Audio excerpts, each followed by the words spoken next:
works. Okay.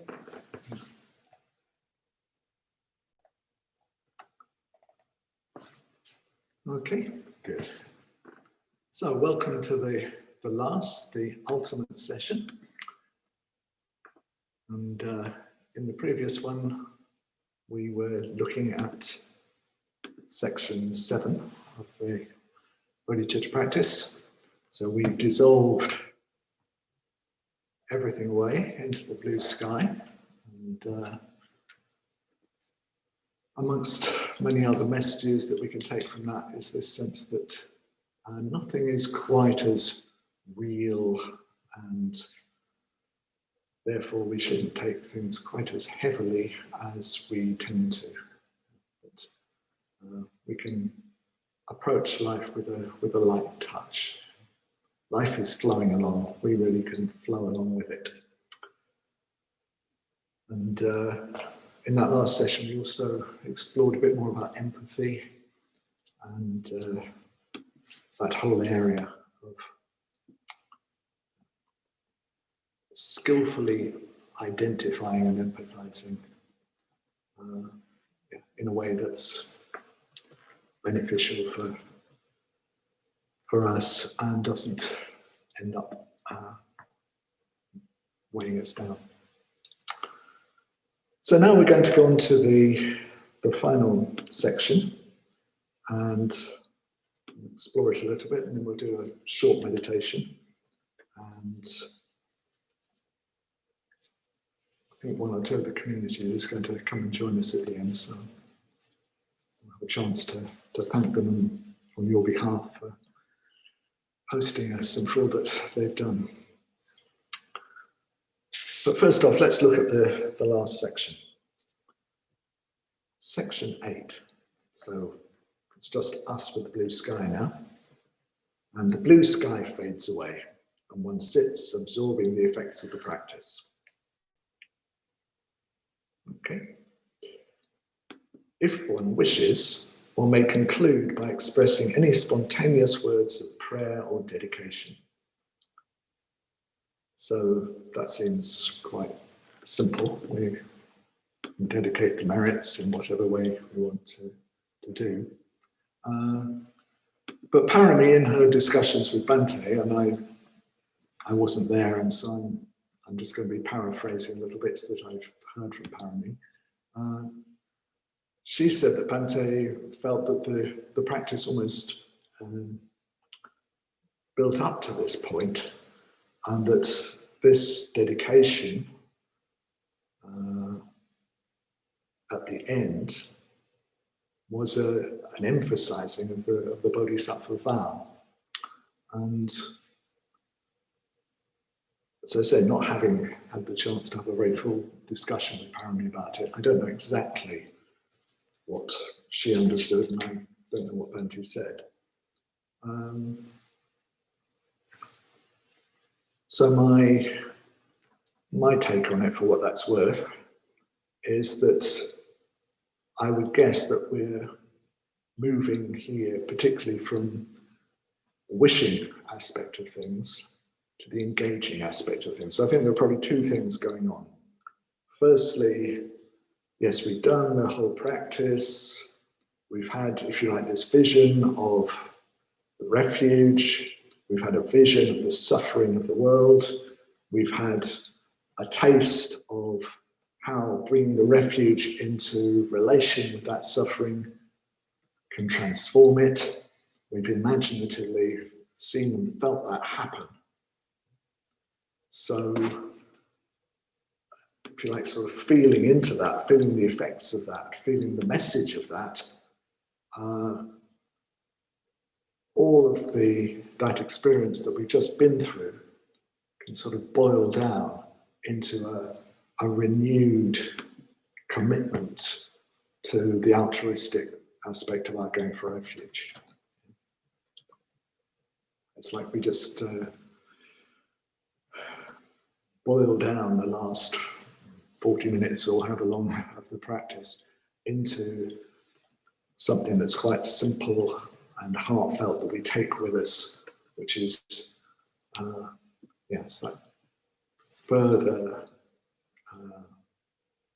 committing of ourselves to that aspect of going for refuge. So that we can see it in that way. And then, as I say, we can also see it as the practice has included a strong sort of wishing aspect, and there's been an engaging aspect, but on the imaginative level. So now it's like we're going to move into engaging out of that Bodhicitta motivation more directly, more concretely with other beings.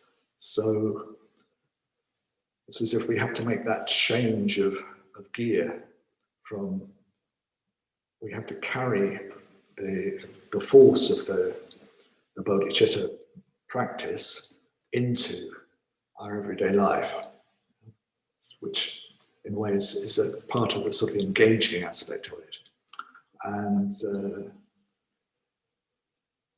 so part of this could be not just going, yes, I'm going to practice the Bodhisattva path, but also specifically, we could just take a little moment to reflect. This isn't prayer or dedication, but it would be the next thing. Okay, so let's say I've just done this meditation at the beginning of my day. How am I going to carry this into actual action in my day? How? What does what I've just experienced and done?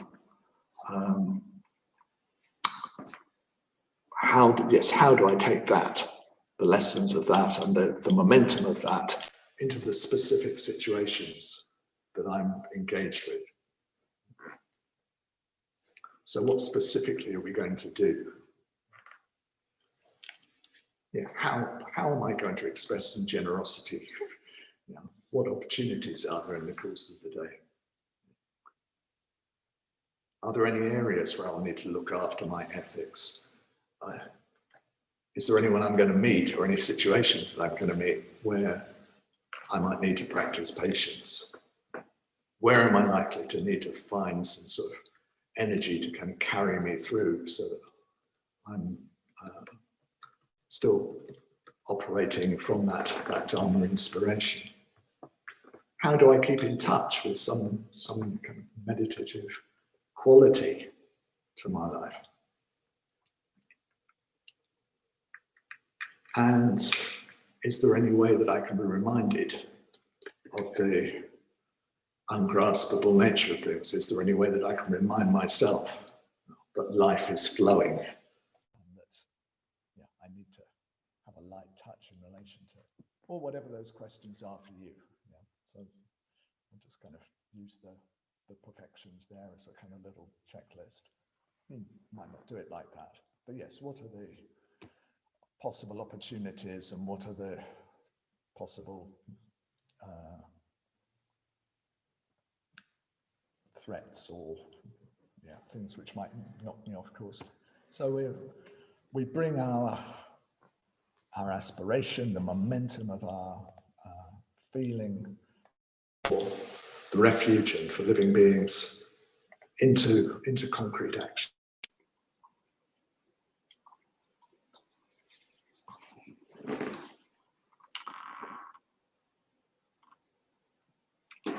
So that might be a little reflection at the end. But yes, I guess when Bhante says that this expressing any spontaneous words of prayer or dedication, he is more just thinking about something which boils down, if you like, the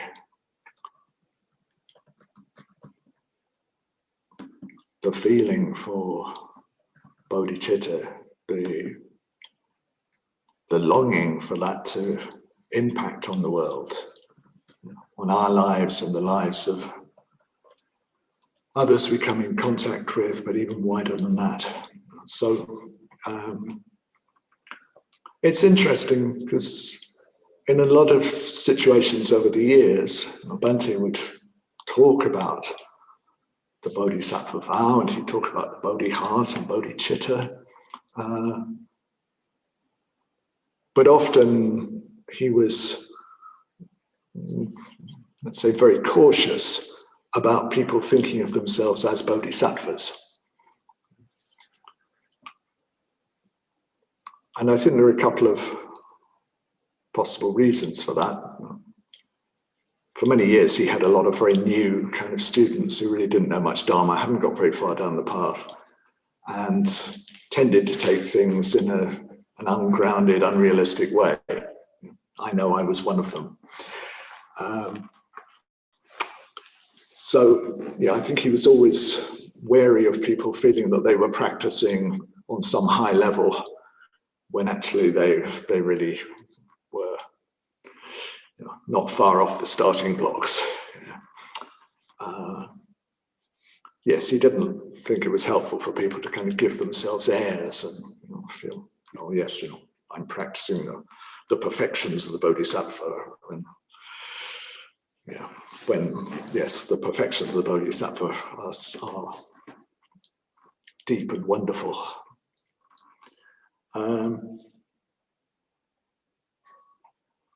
So yes, he was wary of it from that point of view, of people sort of being inflated or giving themselves airs.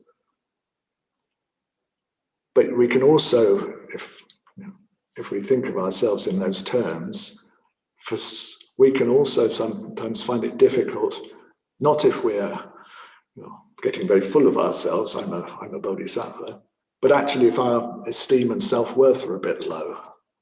Because if we're in that sort of state, just almost as ordinary human beings and Buddhists, we already feel, well, I'm not doing enough and I'm not good enough and I should be practicing harder. And then on top of that, we put the expectation that we're going to be bodhisattvas and we should be saving all beings. And suddenly we're failing, sort of 1,000 times more than we were already failing. So we don't want to get into that position. We want our ideals to be inspiring and to move us in a good direction and not to kind of crush us under their weight because we take them the wrong way.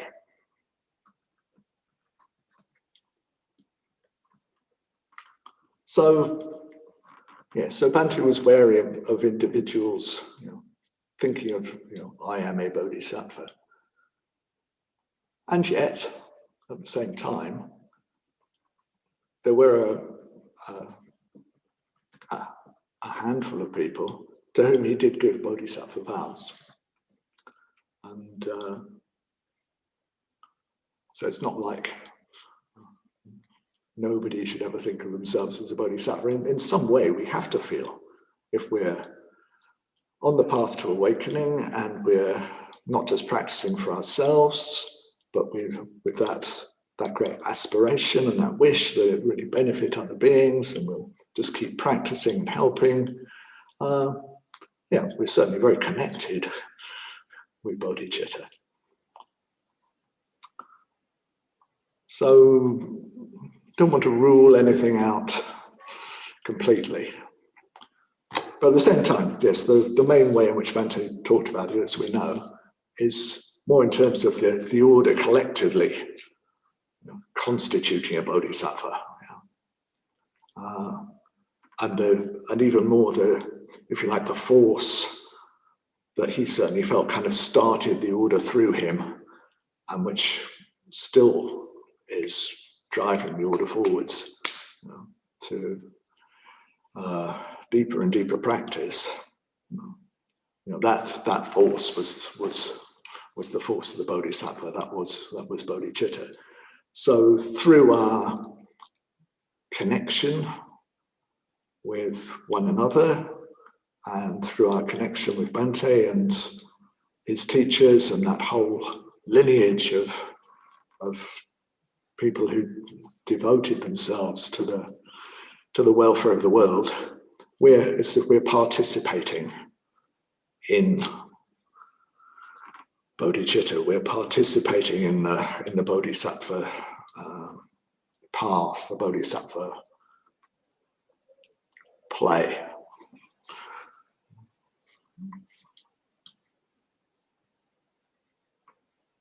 A question from the chat.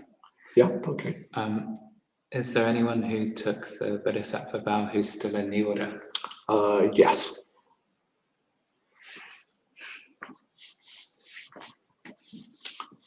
So that narrows it down to 2,300 or so people. So need further inquiries. What else? Yeah, so basically we're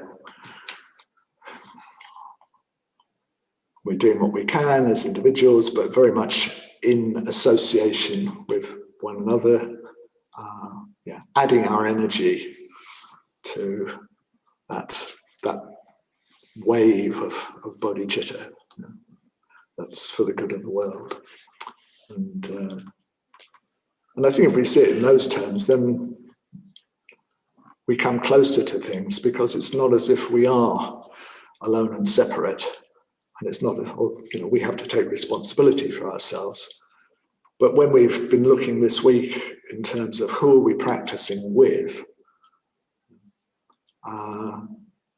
that actually is the truth of it, that we may start off only very dimly aware of it, but as time goes on, it becomes clearer and clearer that we are, if you like, it's hard to put into words, but poetically speaking, yes, we are part of a wave of love and compassion. And the more we feel ourselves to be, just another part of something which has been rolling down the centuries, and which actually is outside time and space that we can draw on, we can feel tremendous support. And yes, that can transform our practice. It can transform our whole sense of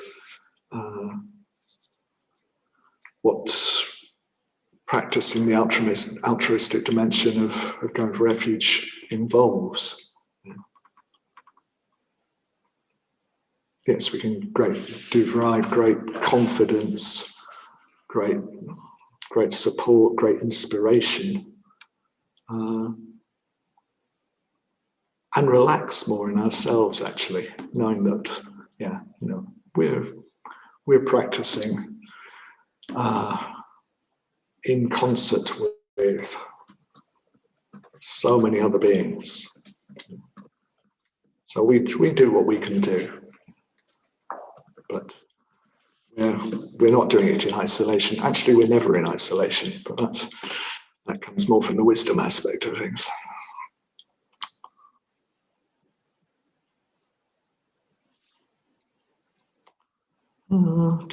That might be almost enough. I'll just mention something.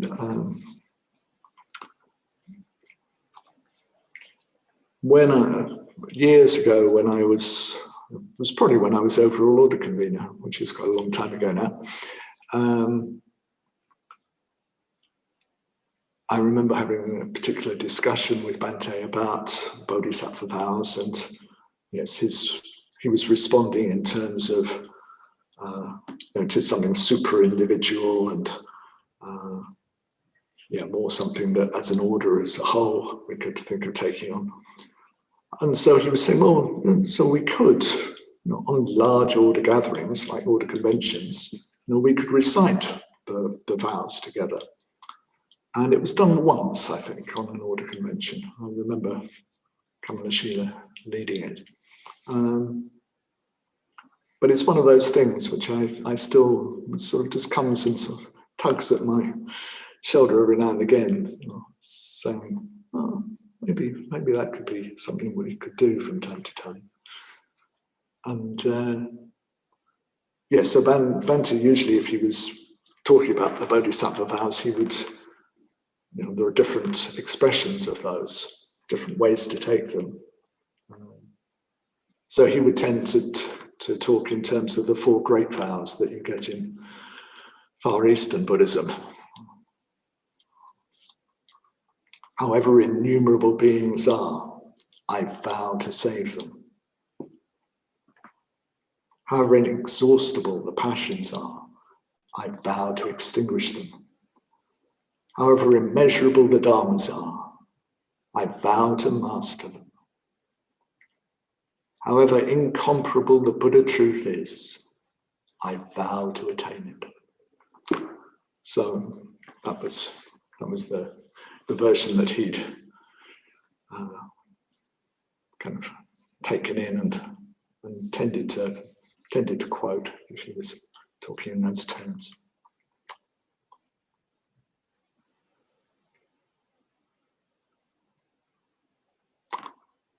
So maybe those are a very good note to end on. So maybe I'll stop there. And let's have a period of meditation. And so we'll meditate for 25 minutes. And then hopefully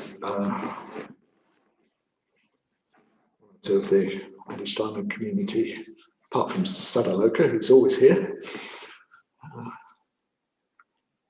will come and join us for the last few minutes.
So letting everything go on.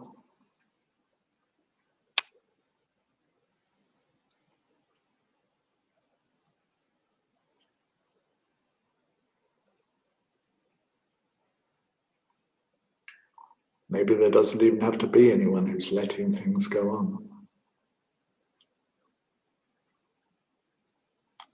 Just aware experience.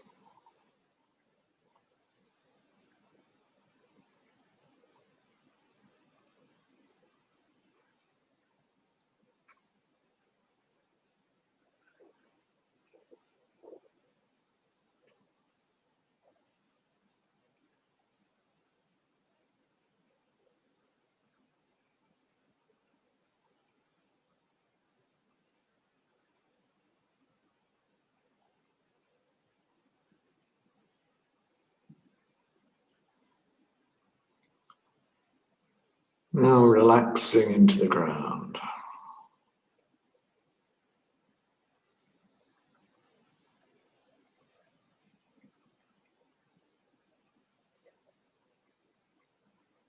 Minimal effort to hold the body up.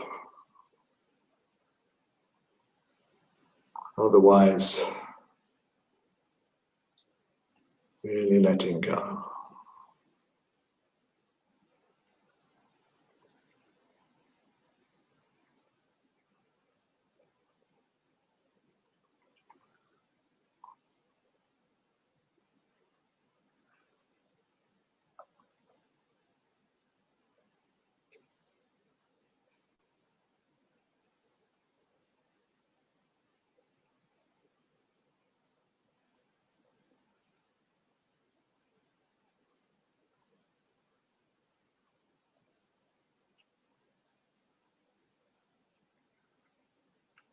letting the body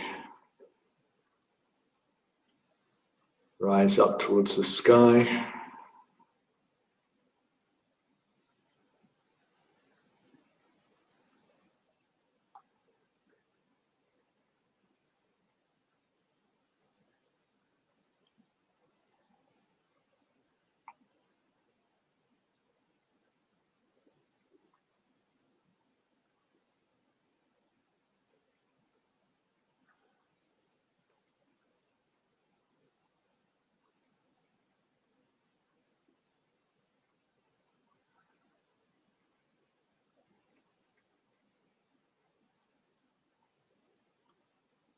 Bringing awareness into the body.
Particularly focusing on the breathing.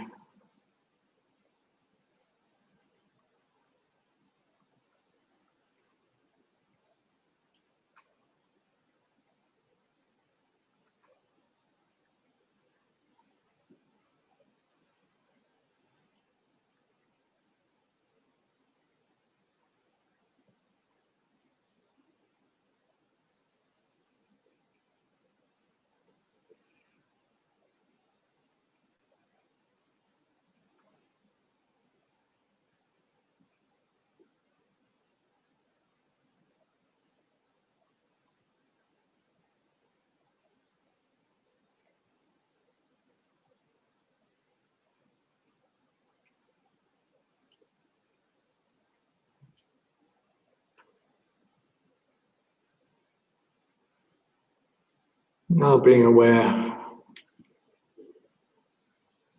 it's all practicing together.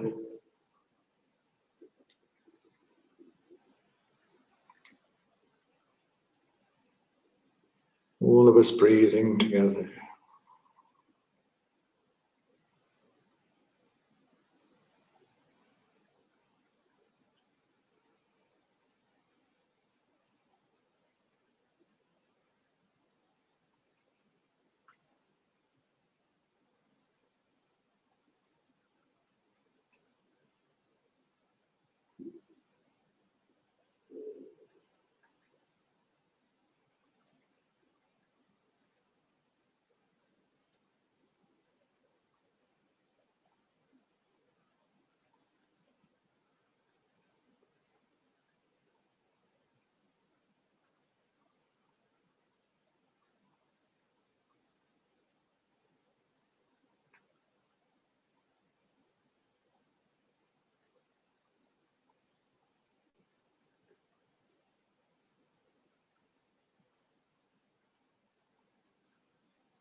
Now let's be aware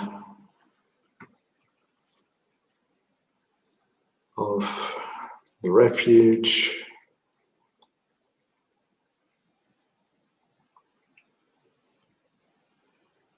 and all those beings of the past and present who've practiced Bodhicitta, preserved and passed on the teachings of Bodhicitta, who've lived lives of Bodhicitta,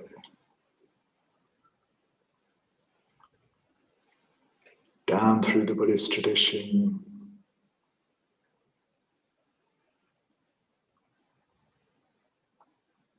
and beyond space and time, just drawing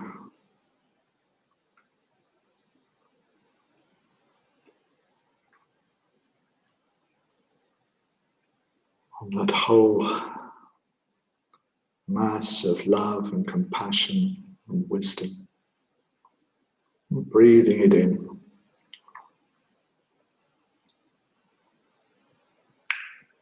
With the out-breath, sharing it with one another.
Including all those of us who've participated in this retreat, whether or not they're in this session,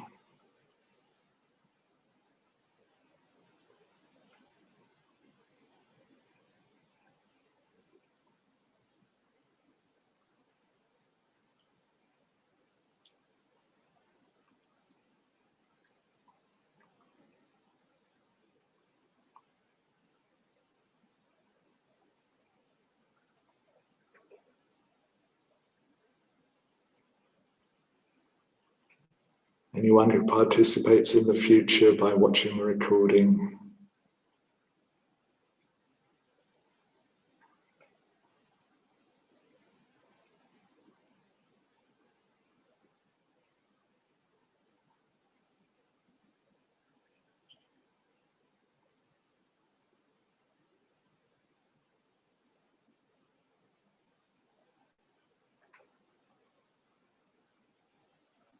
The whole of our order around the world.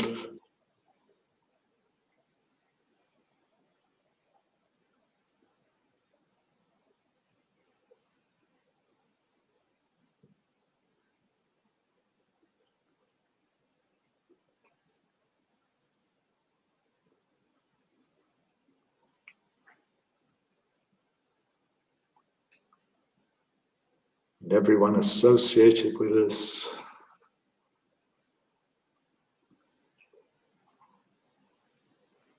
Triratna or connected with us in other ways.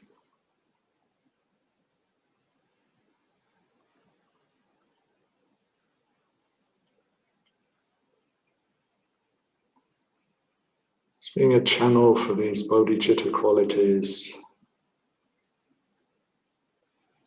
to go out to them with each out-breath.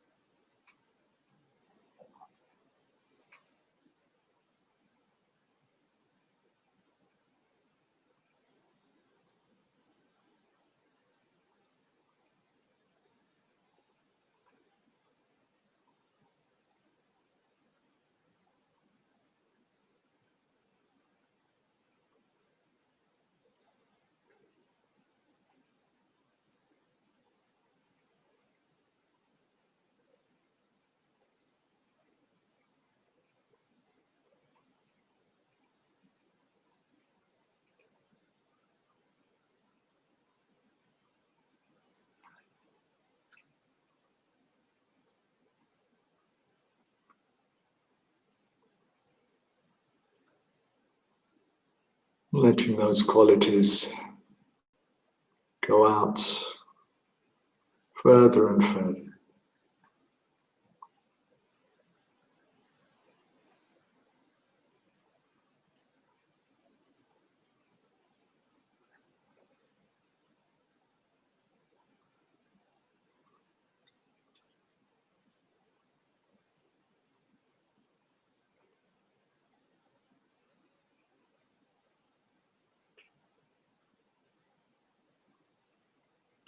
Out to meet suffering wherever it appears.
Out to meet it.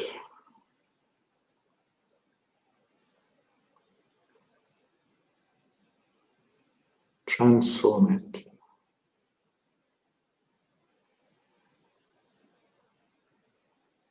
Liberate any being affected by it.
Let everything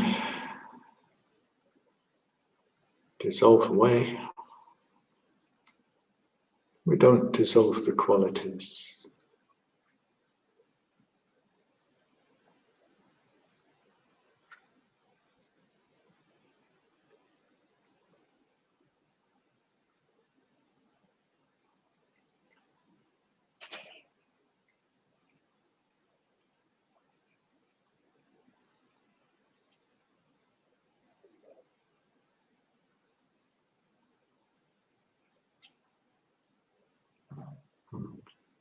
I think in a minute we'll finish with transference of merits.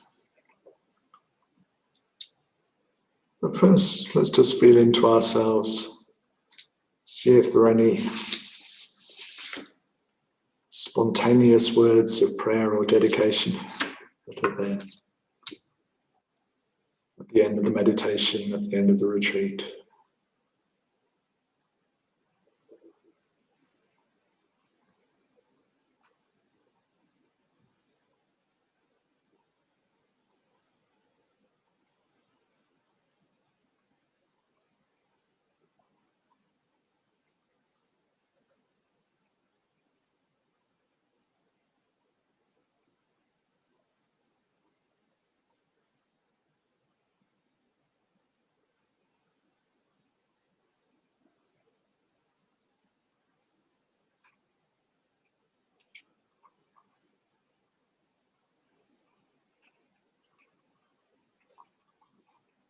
So now to dedicate collectively, we'll recite transference of merits and self-surrender.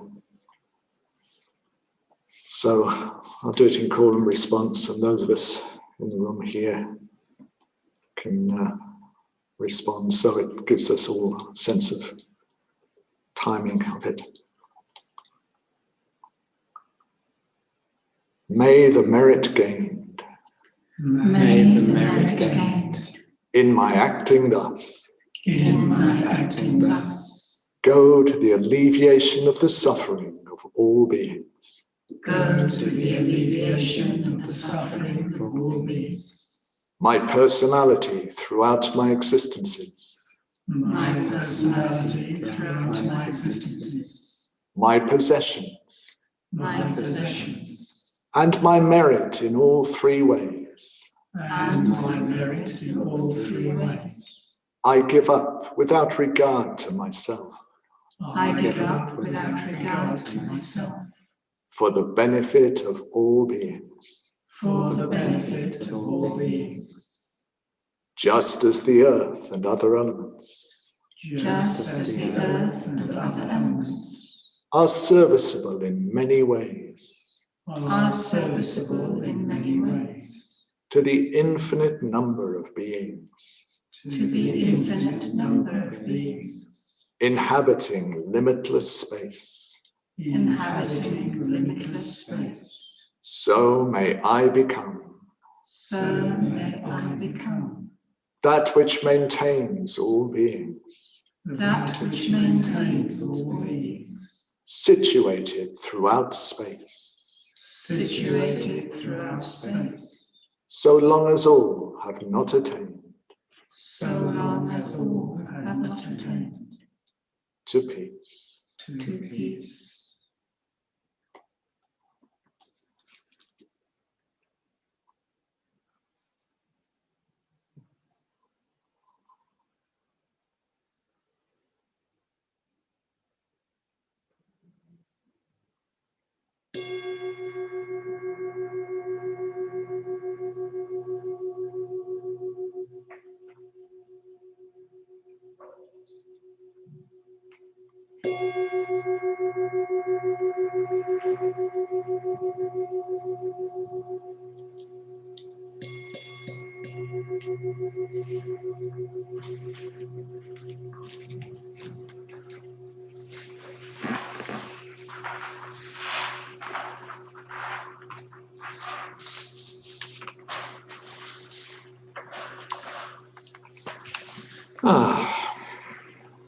Thank you very much for that.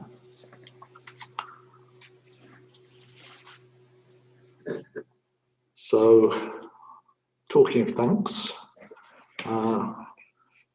as is traditional and very necessary and important, there are some thank yous that I'd like to make sort of on behalf of all of us, all around the world, wherever we are. So this morning I did say thank you to Maitripala and Dharmananda for convening and facilitating the Australian and New Zealand wing of the retreat. It's been so good that people from that part of our order could participate. So thank you again to the two of you. And I'm personally very grateful, and I think it's been fantastic for all of us that we could have the retreat based at Adhisthana. It was wonderful being in Bante's sitting room to start with. I was very moved by being there, not having been there since before Bante died. And it's just really given a whole dimension to the retreat, just sitting with all these Buddhas and sitting in what is a very central place for the order. Sometimes people talk of Adhisthana as if it was some sort of head office, and if it is that at all, it's so much more than that. It is a facility for the whole order. It's a central kind of exchange of information. It's a way in which all kinds of order members kind of come up and meet one another. Some of the discussions which just go on at Adhisthana, if you come here, over the lunch table, perhaps with people on another retreat, there's all kinds of sort of interactions that go on that are really valuable. And then it does create a basis for the order conveners and a whole lot of people who have central responsibility, again, to exchange and to share. And then it's our place, it's for the whole order, and it's a retreat centre. And yes, we can't at the moment gather here in large numbers on order gatherings, but at least we can come here via Zoom. So it's been fantastic that we could be here. And I'm grateful to Lokeshvara, who I first spoke to about the possibility of doing the retreat here. And really grateful to Sadhanandi, who's, as you all know, most of you will know, is chair of Adhisthana, for hosting us and for all the work. I'm looking over here because Sadhanandi is over here. And you can stay over there, or you can just come and wave for 1 minute. So come just so that people see you. Just very briefly. Just hello. Thank you. This is the rest of the band being called up onto the stage. Yeah, that's right. Yeah, so we have Sadhanandi on on morning sits sometimes. On morning sits, yes. And in the morning before lunch as well. Yeah, but very good to see you all. Yeah. And we've had James, who not only has done an awful lot of the tech work, who's been incredible help to me this week with all that side of things, but is absolutely central to the running of this place, and both before the retreat and during it, in all sorts of ways, has facilitated the whole thing. He's the one who practically has done things like set up the whole kind of broadband here so that we can do this and it works and we don't keep losing one another and breaking up. But yes, he's central to the whole making of this retreat happen. And it's also just been a pleasure to get to know you a bit, and look forward to more. Thank you. So thank you very much indeed for all of that. Yes, you want to keep going like this. So there's Caroline, who's not here, but who's also done some of the tech sessions, and Ben, who's going to come in shot, who's from Oxford and has been doing tech for us the last few days. Yeah, it's tremendous what you do, sort of sitting at that keyboard, making wonders happen, a lot of which I don't even understand. And then Sadaloka, come on, has been looking after morning meditations for us all, and sitting solidly just out of sight of you all, but being this presence of kindness. And yeah, wherever Sadaloka is, he's a light of faith in the Dharma and a light of faith in Bodhicitta. I'm really grateful to you for participation.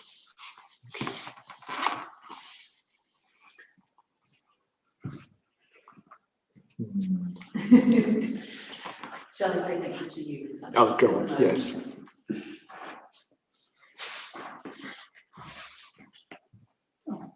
Oh, wow. Oh, look. Oh, fantastic. I'm tangled up in my case there. So this is me saying thank you to Vessantara, probably on behalf of all of you, actually. I'm sure you'd all... Absolutely. Yeah, I'm sure you would all want to be up here to say your personal thanks. Yeah, I've been in a lot of the morning before lunch sessions in between the rest of my life, and I thought this is going to be a tremendous strain to do this. It's like living in two different worlds, but actually it's been very beautiful just coming in here and just being this pool of Bodhicitta, deepening one's heart, going inwards and then stepping out again. And I've very much appreciated, yeah, how you've led everything, the pace that you've kept with us, and well, just also you're using your connections with people right across the world, which I can't see at the front here. I can only see from the back there what's going on, and I've appreciated that very much as well. And it's been great just having you sitting here in front of, yeah, this beautiful shrine in the middle of Adhisthana. I know it's a very iconic image, isn't it? This shrine, and then having Vessantara in front of it teaching has been great. So thank you on behalf of me, of Adhisthana, and of everybody actually on the screen. Yeah, thank you. Thank you, Vessantara. Thank you very much. Thank you. Thank you very much. You're all very, very welcome. Very, very welcome. Thank you. Thank you, Vessantara. Thank you, Vessantara. Thank Beautiful. you, Vessantara. Thank you, Vessantara. Thank you. Fantastic. Absolutely. Thank you. Sadhu.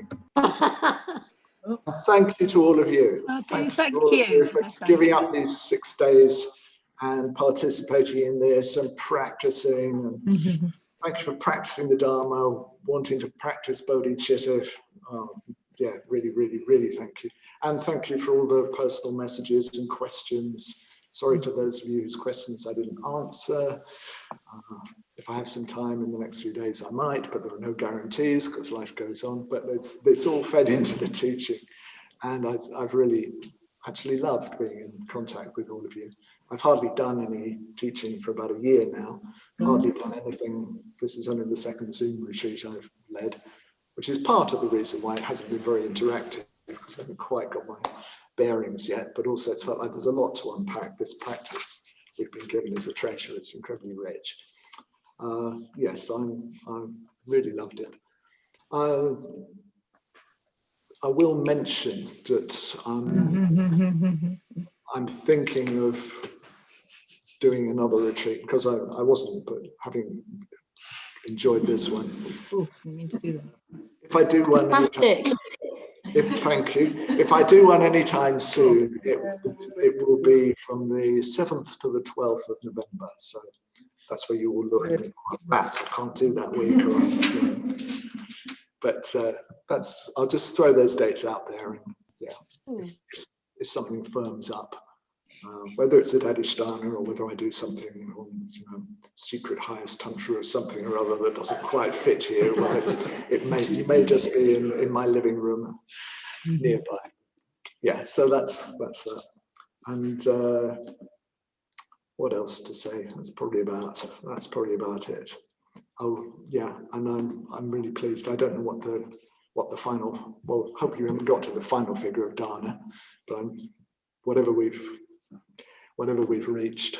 It's a shame the finance going with it. Really grateful that we've been able to help Adhisthana. Yeah, so thank you all for your generosity and kindness with that. And yeah, it's not quite the same as actually being physically with you.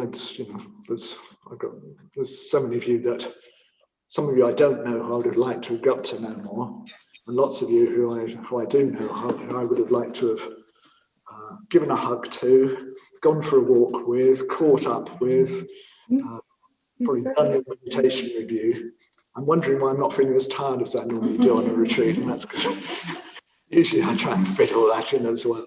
So from that point of view, I'm more rested. But yes, I would have loved to have spent time there. But it's fantastic that we've been able to do this. It does feel like we've deepened our connection. So may our paths cross again before too long. And yeah, until then, may you all extremely well. And yeah, may we all carry the Bodhicitta in our hearts. Thank you, Vessantara. Thank you so much, Thank you so Vessantara. very much. Thank you. Sadhu. Sadhu. Sadhu. Thank you. Everybody. Thank you, Vessantara. Thank you, everybody. Thank you, technical people. Everybody. Marvelous. Thank you, everybody. Maybe see you tomorrow at the Bodhichitta practice. Oh, yes, 2:30 my time in the afternoon. Yeah. Bye, everybody. Bye, everybody. Bye. Bye, take care. Bye, everyone. Thank you, Vessantara. Good girl.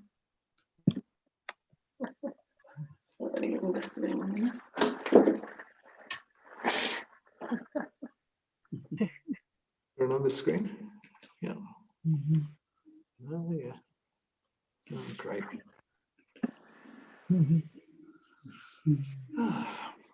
Good, good. Here we go. Yeah. See, look, we are the only yellow being. That was Darpaxton, I think, saying no more.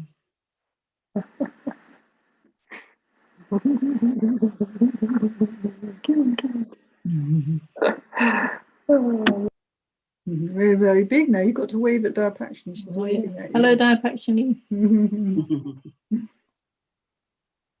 Hello. Goodbye. Bye-bye. Farewell. Sri Devi. Oh, yes, we did. Sri Mani. Hello and bye-bye. Bye-bye. Hello, See you in Sri Devi. November, maybe.